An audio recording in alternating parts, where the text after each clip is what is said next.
नमस्कार सर्वांना, मी प्रियंका. आजच्या मिनी ब्लॉगमध्ये सर्वांचं स्वागत आहे. तर चला, सकाळीच आपलं सब्जाचं पाणी पिऊन घेतलेलं, त्यानंतरला तन्वीला घ्यायला गेलेली. इकडे तुम्ही ऊन पाहू शकता, डोक्यावर कसलं मस्तपैकी ऊन पडलेलं खूपच. त्यानंतरला घरी आलेली, इकडे सगळं आवरून सकाळी गेलेली. त्यानंतरला आज बाजारात थोडीसं फळं नव्हती घरी काहीच, मग थोडीशी केळी मस्तपैकी भेटली आणि ग्रेप्स घेऊन आलेली. त्यानंतरला मग जेवणाच्या तयारीला आलेली दुपारच्या.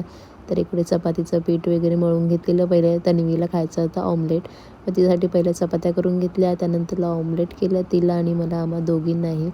आणि पहिलं आम्ही खाऊन घेतलेलं आणि त्यानंतरला मग जे बाजार घेऊन आलेले ते पहिलं भरून घेतलेलं. मग गहू साफ करून घेतलेलं. आज दिवसभरात खूप सारे कामं करून घेतलेली. तोपर्यंत तन्वीने मस्तपैकी अशी ड्रॉइंग काढलेली. इकडे तुम्ही पाहू शकता, तिला ड्रॉइंगची खूप आवड आहे, तर त्यामुळे ती जिथे दिसेल तिथे ड्रॉइंग करते. तर संध्याकाळपर्यंत खूप दमलेली. त्यानंतरला जेवण करून मस्तपैकी थोडंसं बाहेर फिरायला गेली. तर आजचा ब्लॉग कसा वाटला नक्की कमेंट करून सांगा. लाईक, शेअर, सबस्क्राईब करायला विसरू नका. तोपर्यंत बाय.